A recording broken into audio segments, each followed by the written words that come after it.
경기도 수원시 팔달구의 조용한 골목 안. 성우 인쇄소라는 작은 간판 아래에서 김종수 73와 박영희 70 부부는 평생을 함께 살아왔다. 종수 씨는 30대 초반에 자그마한 인쇄소를 열고 아침 해보다 먼저 일어나 잉크 냄새 속에서 하루를 시작하곤 했다. 세월이 흐르고 기계는 낡아갔지만 그의 손길은 여전히 정교하고 성실했다. 젊은 시절 하루도 쉬지 않고 일하며 새 아이를 키우고 노후를 준비해온 종수 씨는 비 오는 날이면 젖은 종이를 말리며 혼자 중얼거리곤 했다. 언젠가는 여보랑 바닷바람 맞으며 쉬엄쉬엄 걸어보는 날이 오겠지. 박영희 씨는 그런 남편 옆에서 50년을 함께한 동반자였다. 인쇄소 청소, 점심 도시락, 거래처 전화까지 도맡으며 늘 조용히 한 발 뒤에 서 있었지만 누구보다 그 공간의 중심을 지키고 있었다. 퇴직 후 몇 년이 흐르고 인쇄소의 문을 완전히 닫은 날은 이상하리만치 조용했다. 하루하루의 시간은 느릿했고 노후의 삶은 여유롭지만 어딘가 공허했다. 그런 와중에 종수 씨는 한날 거실 한켠에 걸려있던 벽걸이 달력을 멍하니 바라보다 조심스럽게 입을 열었다. 여보, 우리 제주도 한번 가볼까? 아내는 깜짝 놀랐지만 이내 수줍은 미소를 지었다. 그래요. 당신이 가자고 하니 가야죠. 우리 결혼하고 한 번도 제대로 여행다운 여행 못 가봤잖아요. 두 사람은 그렇게 평생 처음으로 오롯이 둘만을 위한 여행을 계획하게 됐다. 인터넷 예약은 서툴러 종수 씨는 동네 후배에게 부탁해 항공권을 끊었고 영희 씨는 생전 처음으로 여행용 가방을 사러 시장에 나섰다. 노란색 손잡이가 달린 그 가방은 마치 아이처럼 귀하게 다뤄졌고 가방 안에는 비상약, 여벌 옷, 손수건, 그리고 오래된 사진 한 장이 들어 있었다. 젊은 시절 두 사람이 함께 찍은 유일한 흑백 사진이었다. 여행 당일 아침, 이른 새벽부터 종수 씨는 눈을 떴다. 아내보다 먼저 일어나 커피를 내리고 옷매무새를 정돈하며 거울 앞에 오래 서 있었다. 늙어서 무슨 여행이냐고 농담처럼 말했지만 그의 눈빛은 어느 때보다 반짝이고 있었다. 박영희 씨도 마음이 설렜다. 비행기는 타본 적이 없었고 비행장이라는 공간조차 낯설었지만 남편 손을 꼭 잡고 함께라면 어떤 길도 두렵지 않았다. 제주도라는 이름 석 자는 두 사람에게 오래도록 꿈처럼 존재해왔다. 매년 뉴스에서 흐드러지게 피는 유채꽃, 바다를 따라 걷는 올레길, 정겨운 돌담길과 귤 따는 농부들의 풍경 모두가 TV 속 이야기였다. 그 속에 자신들이 발을 들인다는 것은 그저 특별한 날의 축복 같았다. 자식들에게는 여행 얘기를 미리 하지 않았다. 괜한 걱정을 사기 싫어서였다. 대신 냉장고 문에 짧은 메모를 붙였다. 제주도로 2박 3일 여행 다녀올게. 연락은 잘 될 거야. 걱정 말고. 아들의 전화가 울렸지만 종수 씨는 슬쩍 웃으며 받지 않았다. 나중에 사진 보낼게. 그는 그렇게 오롯이 우리 둘만의 시간을 선택한 것이었다. 공항에 도착한 두 사람은 모든 것이 낯설고 설렜다. 사람들의 분주한 발걸음, 커다란 여행 가방들, 전광판의 숫자들조차 눈부시게 느껴졌다. 그 순간 김종수 씨는 아내의 손을 꼭 잡고 속삭였다. 영희야, 이제 진짜 우리 여행이 시작되는 거야. 비행기 창밖으로 펼쳐지는 푸른 바다가 처음엔 꿈처럼 느껴졌다. 김종수 씨는 처음 타보는 비행기의 떨림에 손에 땀이 맺혔고 박영희 씨는 두 손을 모은 채 입을 굳게 다문 채 창밖만 바라봤다. 착륙 직전 기체가 살짝 흔들릴 때는 순간적으로 숨이 멎는 듯했지만 비행기가 활주로에 무사히 내려앉자 두 사람은 동시에 숨을 내쉬었다. 우리 진짜 제주도에 온 거야. 영희 씨가 떨리는 목소리로 말했고 종수 씨는 고개를 끄덕이며 기내 창밖을 바라봤다. 활주로 끝자락으로 보이는 야자수, 그리고 제주국제공항이라는 간판은 평생 교과서나 뉴스 속에만 있던 그곳이 맞았다. 공항 대합실에 들어서자 젊은 여행객들의 분주한 발걸음과 빠른 말투, 손에 쥔 스마트폰과 셀카봉들이 눈앞을 가득 채웠다. 박영희 씨는 여행 가방을 조심스레 끌며 종수 씨 뒤를 따라갔고, 종수 씨는 주위를 두리번거리며 대여 차량 데스크를 찾으려 애썼다. 하지만 생각처럼 쉽지 않았다. 요즘은 대부분 모바일로 예약하고 키오스크에서 바로 픽업하는 방식이었기에 종수 씨는 어색한 표정으로 직원에게 여러 번 물으며 차를 간신히 인수받았다. 두 사람 모두 스마트폰 사용에 익숙하지 않았다. 종수 씨는 간단한 문자와 전화 정도만 할 줄 알았고, 영희 씨는 아직도 폴더폰을 그리워하곤 했다. 내비게이션 작동법도 생소했고, 구글 맵이나 카카오 내비 같은 앱은 이름조차 낯설었다. 대여 차량의 내비게이션을 작동시키려던 종수 씨는 몇 번이고 터치했다가 화면이 꺼졌다 켜졌다를 반복했고, 그럴 때마다 에이, 이게 왜 이래라며 손을 털었다. 옆에서 지켜보던 영희 씨는 조심스럽게 종이 지도를 꺼냈다. 전날 후배가 프린트해준 지도였지만 축소되어 잘 보이지 않았고 현재 위치도 정확히 표시되지 않았다. 결국 두 사람은 공항 근처에서 약속한 첫 식당을 찾아 떠났다. 목적지는 애월 인근의 한 해안도로에 위치한 작은 갈치조림 맛집이었다. 차를 몰고 해안도로를 달리기 시작했지만 제주도는 생각보다 복잡하고 낯선 곳이었다. 길이 평면적이지 않았고 익숙한 신호체계나 이정표도 많지 않았다. 평소 수원에서는 늘 같은 골목과 도로만 오가던 종수 씨에겐 제주도의 꼬불꼬불한 해안도로는 마치 미로처럼 느껴졌다. 한참을 달리던 중 차는 바닷가 인근의 낯선 마을에 도착했다. 바다는 아름다웠고 파도 소리가 창문 너머로 잔잔하게 들려왔지만 두 사람의 표정은 점점 굳어갔다. 여보, 여기 분명히 지도상으로는 식당 근처인데 왜 이리 낯설지? 종수 씨가 뒷좌석에 종이 지도를 펼쳐보며 말했고, 영희 씨는 주위를 살피다 조심스레 대답했다. 저기, 지나온 교차로에서 우회전을 했어야 하지 않았을까요? 차는 좁은 골목으로 들어섰고, 이정표는 보이지 않았다. 내비게이션은 여전히 경로를 재탐색 중입니다를 반복했고, 전화 신호도 불안정했다.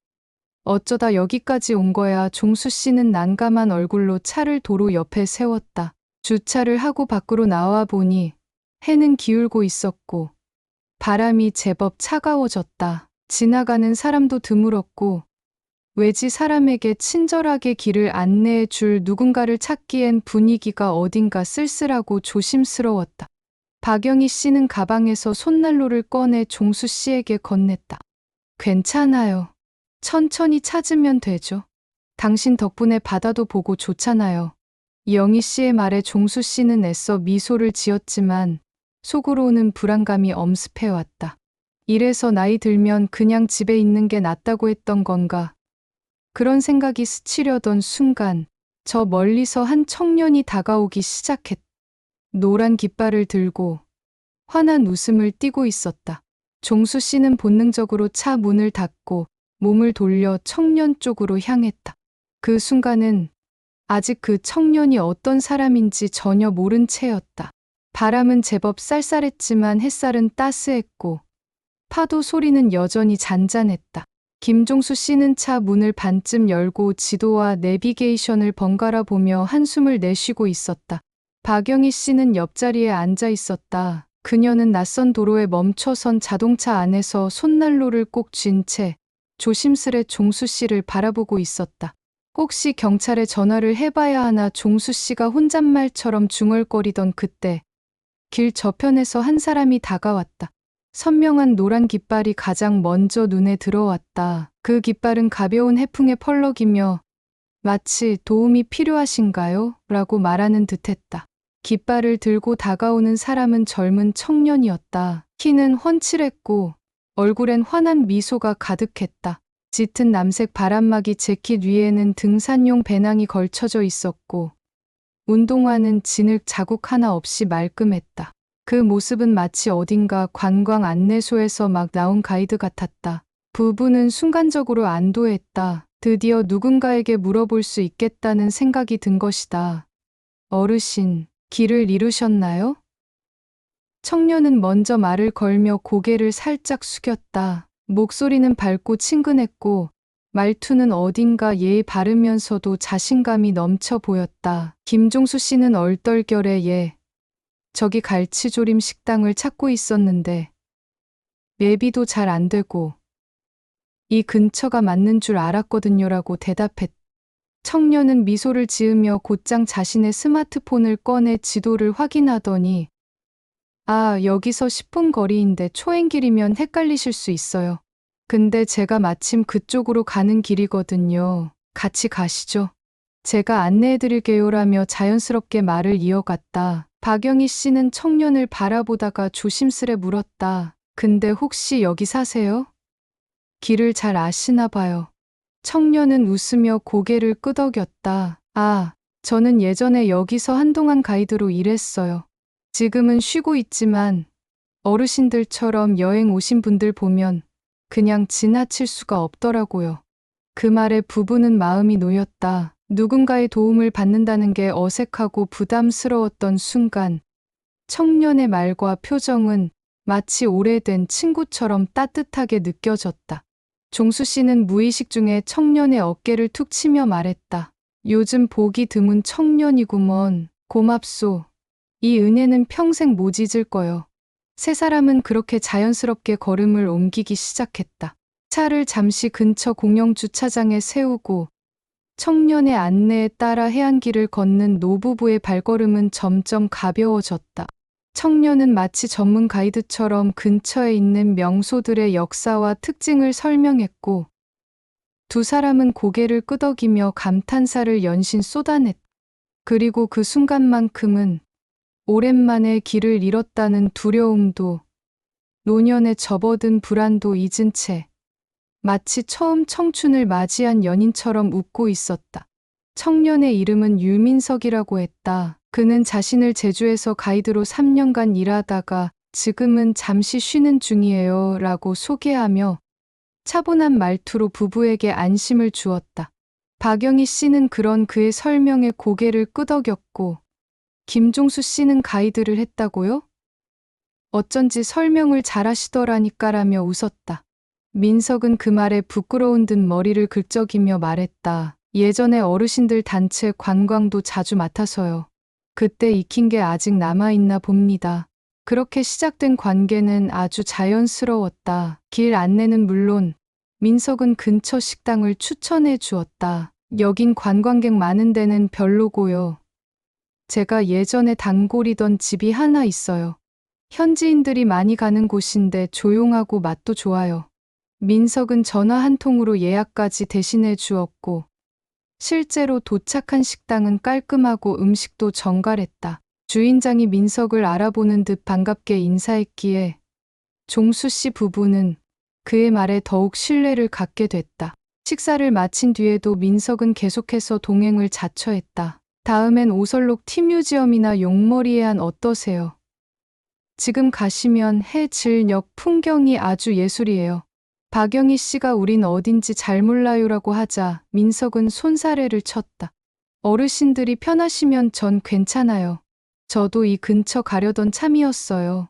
그렇게 민석은 운전대를 잡았다. 부부의 차량은 그에게 자연스레 맡겨졌고 김종수 씨는 옆자리에서 풍경을 바라보며 젊은 친구가 참 듬직하네라고 말했다. 민석은 운전도 안정적이었고 도중에 멈춰 찍은 풍경 사진도 선명하게 잘 찍어줬다. 그는 스마트폰을 능숙하게 다뤘고 명소마다 어르신들의 모습을 앵글에 맞춰 촬영해주며 이런 건 SNS에 올려도 인기 많으실걸요? 하고 웃었다. 그렇게 신뢰는 점점 깊어졌고 부부는 이 젊은 청년이 마치 가족처럼 느껴지기 시작했다. 박영희 씨는 차 안에서 과일과 약과를 꺼내 민석에게 건넸고 그는 망설임 없이 감사합니다. 이런 간식 너무 좋아요 하며 받아들었다. 저녁 무렵 민석은 차 안에서 이런 제안을 꺼냈다. 내일 일정도 정하셨어요? 제가 좀 도와드릴까요?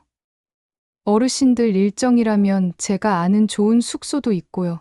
지금은 성수기라 예약이 어려운데 제가 아는 분이 운영하는 펜션이 있어서요. 전화해보면 하루나 이틀 정도는 가능할 수도 있어요. 김종수 씨는 망설였지만 민석의 진지한 태도에 결국 고개를 끄덕였다. 그렇게 민석은 다시 한 통의 전화를 걸었고 몇 마디 통화 뒤 예약됐어요. 비용은 이체해 주시면 된답니다. 성수기라 선결제가 필요하대요라며 은행 계좌 번호를 내밀었다. 종수 씨는 잠시 머뭇거렸다. 하지만 박영희 씨가 조심스레 말했다. 여보, 민석 씨가 이렇게까지 도와줬는데 우리가 너무 의심하면 실례 아니겠어요? 종수 씨는 아내의 말에 설득당한 듯 고개를 끄덕였고 결국 인근 은행 ATM에서 숙박비 명목으로 30만 원을 송금했다. 민석은 입금 문자를 확인하곤 환하게 웃었다. 예약 확정됐습니다. 내일 아침엔 근처 흑돼지 맛집으로 모실게요. 그날 밤 부부는 숙소에 도착해 침대에 앉은 채 서로의 손을 맞잡았다. 종수 씨는 말했다. 요즘 세상에 이렇게 착한 청년도 있구먼. 괜히 인터넷에 떠도는 이야기만 믿고 경계했던 게 미안할 지경이야. 영희 씨도 고개를 끄덕이며 속삭였다. 여행 오길 참 잘했어요. 우리 둘만으로는 절대 못했을 거예요.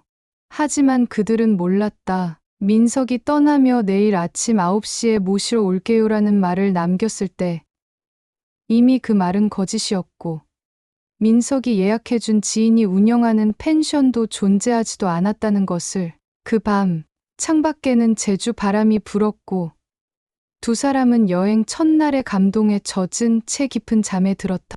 그러나 다음 날 민석의 연락은 없었고 전화는 꺼져 있었으며 남겨진 건 애써 쌓아올린 믿음 위에 서서히 무너지는 불안감뿐이었다. 이튿날 아침 창문 사이로 햇살이 스며들자 김종수 씨는 잠에서 천천히 깨어났다. 평소보다 깊고 편안한 잠이었다. 제주 바람과 숙소의 아늑한 공기가 만들어낸 고요함 속에서 그는 순간 어제 있었던 일이 꿈이었던가 싶은 착각까지 들었다. 침대 옆 탁자 위에는 전날 민석이 정성스레 안내해 준 명소 팸플릿이 가지런히 놓여 있었고 그 위엔 과일 껍질과 다 마신 귤차 컵이 있었다.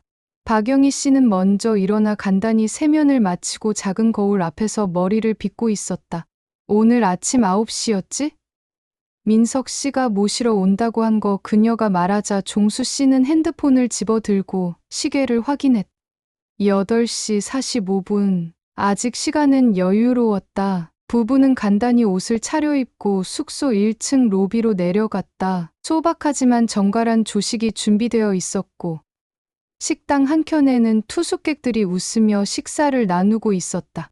직원 한 명이 다가와 인사를 건넸다. 어르신, 어제 늦게 들어오셨죠? 제주 처음이시라고요? 박영희 씨가 미소 지으며 대답했다. 예. 어제 한 청년이 도와줘서 많이 다녔어요. 이름이 민석이라고 했나? 참 착하더라고요. 오늘도 데리러 오기로 했어요. 직원은 반사적으로 고개를 끄덕이다가 민석이라는 이름을 듣는 순간 미묘하게 표정이 굳었다. 혹시 등산복 입고 다니는 청년 말씀하시는 건가요? 노란 깃발 같은 거 들고 다니고. 직원의 질문에 박영희 씨는 깜짝 놀라며 고개를 끄덕였다. 맞아요. 어제도 그 깃발 들고 다니면서 길도 안내해주고 사진도 잘 찍어주고 덕분에 좋은 식당도 알게 됐죠. 종수 씨도 거들며 말했다. 숙소도 민석 씨가 아는 곳이라며 예약 도와줬어요. 우리가 직접 계좌로 숙박비 보내드렸죠. 말을 마친 그 순간 직원의 표정은 굳어졌고 주변에 있던 다른 직원 한 명도 조심스럽게 다가왔다. 어르신들 정말 죄송한데요. 혹시 그분 전화번호 좀 여쭤봐도 될까요? 박영희 씨는 당황한 채로 스마트폰을 꺼내 번호를 보여줬다. 직원은 휴대폰으로 그 번호를 입력해 본 뒤 작은 한숨을 내쉬며 말했다. 이 번호 저희도 예전에 본 적 있어요. 최근에 그 청년 때문에 피해 보신 분들이 좀 계셨거든요. 김종수 씨는 순간 얼어붙은 듯한 표정으로 직원의 눈을 바라보았다. 무슨 말씀이세요? 피해요.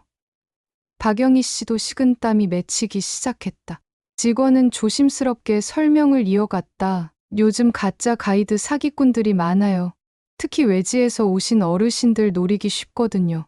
실제로 가이드를 했던 것처럼 말하고 주변 상인들과 친한 척도 하고 대부분 계좌이체나 현금 선결제를 유도해요. 저희도 몇 번 신고가 들어와서 조심하라 말씀드리곤 했는데 그의 말이 끝나자 마치 온몸에 찬물을 끼얹은 듯한 느낌이 밀려왔다. 김종수 씨는 손에 들고 있던 종이 팸플릿을 내려다봤다. 그 안에 적힌 식당 이름, 예약 번호, 그리고 민석이 적어준 추천 숙소 주소까지 모든 것이 정교했다. 하지만 실체는 없었다. 전화는 꺼져 있었고 숙박비를 송금한 계좌는 이미 정지되었거나 명의자가 존재하지 않는 번호였다. 어떻게 이런 일이. 박영희 씨는 식탁에 힘없이 앉아 눈앞이 아득해지는 듯했다.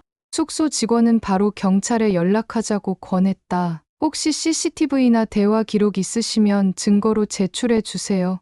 최근에도 같은 수법으로 피해를 본 분들이 많아요. 종수 씨는 손을 덜덜 떨며 자신의 휴대폰을 뒤졌다. 전날 찍은 사진 속에는 환하게 웃으며 두 사람 사이에 선 민석의 얼굴이 선명하게 남아 있었다.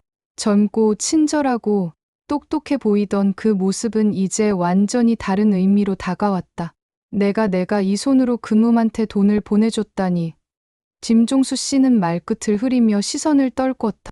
그의 어깨가 작게 흔들렸다. 그간 살아오며 수많은 거래와 사람을 겪었건만 정작 인생의 여유를 즐기려 떠난 첫 여행지에서 낯선 젊은이에게 속았다는 사실은 깊은 자책감으로 다가왔다. 박영희 씨도 조용히 눈물을 훔쳤다. 우리 같은 사람을 노리고 그런 짓을 하다니 정말 그런 세상인가요?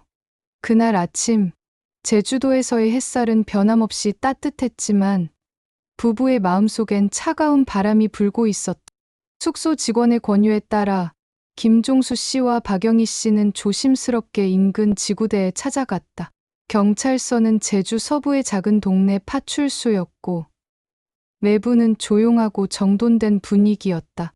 오전 시간이라 그런지 민원인도 거의 없었고 안내 데스크에 앉은 중년의 경찰관이 친절하게 맞아주었다. 무슨 일로 오셨습니까? 라는 질문에 종수 씨는 힘겹게 의자에 앉으며 말했다. 젊은 청년에게 사기를 당한 것 같습니다. 어제 함께 하루를 보냈고 오늘 아침부터 연락이 끊겼습니다. 박영희 씨는 핸드백에서 조심스럽게 민석이 알려준 계좌번호와 식당 정보, 그리고 팸플릿들을 꺼내 책상 위에 놓았다. 경찰은 노부부가 찍은 사진을 유심히 들여다보더니 곧장 컴퓨터 앞에 앉아 무언가를 검색하기 시작했다. 잠시 후 조용하던 공간의 키보드 타닥이는 소리만 메아리쳤고 경찰관의 눈빛이 점점 진지해졌다. 그는 화면을 자세히 들여다보며 곁에 있던 후배 경찰을 불렀다. 야, 이 사람 봐라. 얼굴 비슷하지 않냐? 두 경찰은 화면 속 인물과 종수 씨 부부가 찍은 사진을 대조하기 시작했다. 박영희 씨는 불안한 마음에 조심스레 물었다. 혹시 뭐라도 나왔나요? 경찰관은 잠시 고민하듯 고개를 갸웃하다가 이내 한숨을 내쉬며 조용히 입을 열었다. 어르신, 아마 말씀하신 이 청년 유민석이라는 이름, 그거 가명일 확률이 높습니다. 지금 저희가 조회한 결과 이 사진 속 인물은 이재윤이라는 사람으로 확인됐습니다. 현재 지명 수배 중입니다. 김종수 씨는 숨이 턱 막히는 듯한 표정으로 되물었다. 지명 수배라고요? 경찰은 고개를 끄덕이며 컴퓨터 화면을 돌려 보였다. 거기엔 흑백 사진에 인상적인 얼굴이 떠 있었고 노인 대상 관광 사기 혐의, 총사건이라는 문구가 굵은 글씨로 적혀 있었다. 피해자 대부분이 외지에서 온 고령자였고 피해 금액은 작게는 수십만 원에서 많게는 수백만 원까지 다양했다. 이 사람은요. 경찰은 조용히 말을 이었다. 제주에 잠깐 들어왔다가 며칠간 관광객 행세를 하며 노년층을 상대로 접근해요. 실제 가이드처럼 행동하고 사람들과 친해지면 숙박이나 식당 예약 명목으로 돈을 받아 챙긴 뒤 다음 날이면 사라져버립니다. 문제는 대부분 현금을 유도하거나 대포 통장을 쓰기 때문에 흔적이 잘 남지 않는다는 거죠.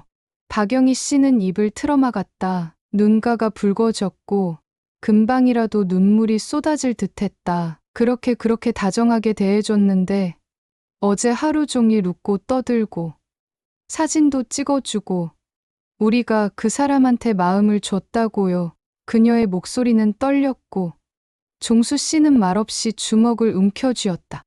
그의 손등은 파랗게 변해 있었고 눈은 충혈돼 있었다.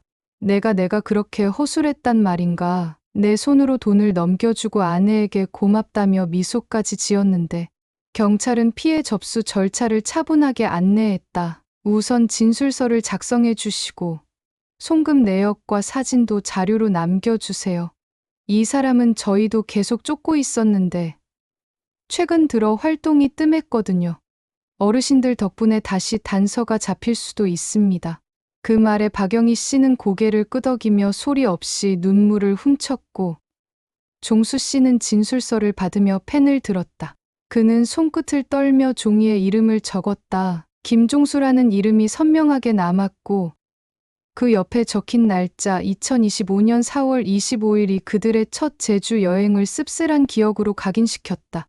여보, 종수 씨는 아내를 바라보며 조용히 말했다. 정말 미안해. 이 좋은 여행을 이렇게 만들어버려서. 박영희 씨는 고개를 젓고는 남편의 손을 꼭 잡았다.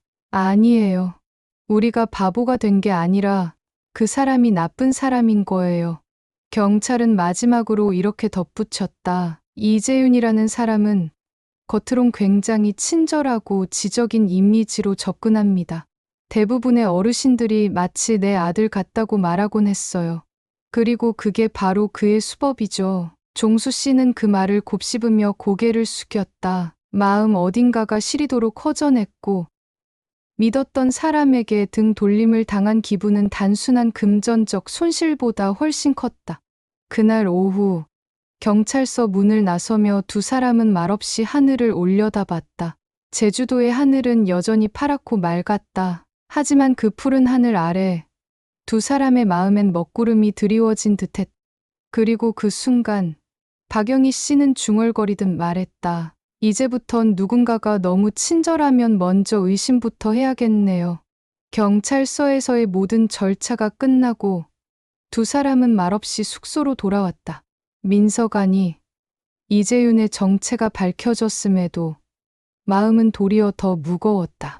박영희 씨는 숙소 침대 가장자리에 앉아 있었다. 그녀의 손엔 아직도 민석이 추천해준다는 명목으로 건넸던 팸플릿이 구겨진 채 쥐어져 있었고 그 종이 위엔 눈물이 떨어져 번진 자국이 있었다. 김종수 씨는 작은 냉장고 앞에 앉아 문을 연 채 멍하니 선풍기 돌아가는 소리를 듣고 있었다. 영희야, 우리가 바보처럼 보였을까? 그는 조용히 말을 꺼냈다. 영희 씨는 대답하지 않았다. 대신 그가 있는 쪽으로 다가와 조용히 어깨를 감싸 안았다. 아냐, 당신은 잘못한 거 없어. 사람을 믿은 게 죄가 아니라 그 믿음을 악용한 그 사람이 잘못한 거지. 그녀의 목소리는 떨렸지만 단호했다. 종수 씨는 그녀의 손 위에 손을 얹었다. 그 손엔 오랜 세월 일구어온 인쇄소의 굳은 살이 여전히 남아 있었다. 그리고 그 손이 이제는 상처받은 마음을 감싸주는 유일한 위로였다. 그날 저녁 두 사람은 숙소 근처의 바닷가를 다시 찾았다. 어제는 민석이 안내해주며 걸었던 길이었지만 오늘은 조용히 둘만의 걸음이었다. 파도는 여전히 일정한 리듬으로 밀려오고 있었고 관광객들의 소리도 희미하게 들렸다.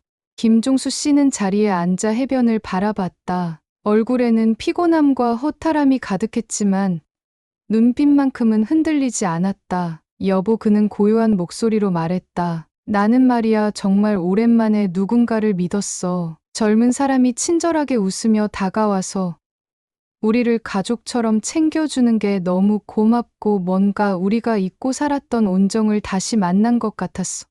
그의 눈가가 붉어졌다. 근데 그게 다 거짓이었다는 게 마음이 더 아픈 거야. 돈 때문이 아니야. 사람이 사람을 이렇게 속일 수 있다는 거. 그게 참 서글퍼서. 박영희 씨도 조용히 고개를 끄덕였다. 그녀 역시 눈가가 젖어 있었다. 두 사람은 그렇게 한동안 말없이 바다를 바라봤다. 해는 점점 수평선 너머로 기울고 있었고 붉은 노을이 물결에 반사되어 잔잔하게 퍼져나갔다. 종수 씨는 그 풍경을 바라보다가 마치 속에 담아두었던 감정을 천천히 꺼내듯 입을 열었다. 세상엔 아직도 좋은 청년도 많을 거야. 우리 아들 같은 사람들, 정직하게 살고 있는 아이들이 더 많을 거라고 생각해. 근데 그는 말을 멈췄다가 이내 한숨을 길게 내쉬었다. 우리 같은 노인은 이젠 조심하는 수밖에 없나 봐. 누가 친절하게 다가오면 반가워하기보다 혹시라는 마음부터 드는 게 이게 현실이잖아. 그의 말에 영희 씨는 작은 한숨을 내쉬며 말했다. 친절을 의심해야 하는 세상이라니 참 안타까운 일이죠. 하지만 우린 그걸 이제 배웠으니 다음엔 더 지혜롭게 대할 수 있을 거예요. 그리고 언젠가는 진짜 착한 사람이 나타나도 우리가 괜한 오해로 밀어내지 않았으면 좋겠어요. 그래도 세상은 아직 다 그런 건 아니라고 믿고 싶어요. 종수 씨는 아내의 말에 고개를 끄덕이며 바다 쪽으로 시선을 옮겼다. 해는 어느새 거의 다 저물었고 수평선 끝은 점점 어두워지고 있었다. 그는 천천히 일어나 모래를 털었고 박영희 씨의 손을 잡아 일으켰다. 두 사람은 천천히 바닷길을 따라 숙소로 향했다. 말은 없었지만 걸음에는 나직한 단단함이 있었다. 여행의 마지막 날, 종수 씨는 아침 일찍 일어나 탁자 위에 펜과 종이를 꺼내 짧은 글을 남겼다. 제주는 참 따뜻한 곳이었지만 마음은 조금 시렸다. 그래도 함께여서 괜찮았다. 그리고 이제 우리는 다시 한번 세상을 배운 것이다. 그 글을 쓴 그는 종이 한 장을 아내의 가방에 조심스럽게 넣고는 조용히 짐을 쌌다. 둘만의 첫 여행은 그렇게 씁쓸한 교훈과 함께 막을 내렸지만 그 여운은 오래도록 남아 마음속 어딘가에 작은 울림처럼 자리 잡았다.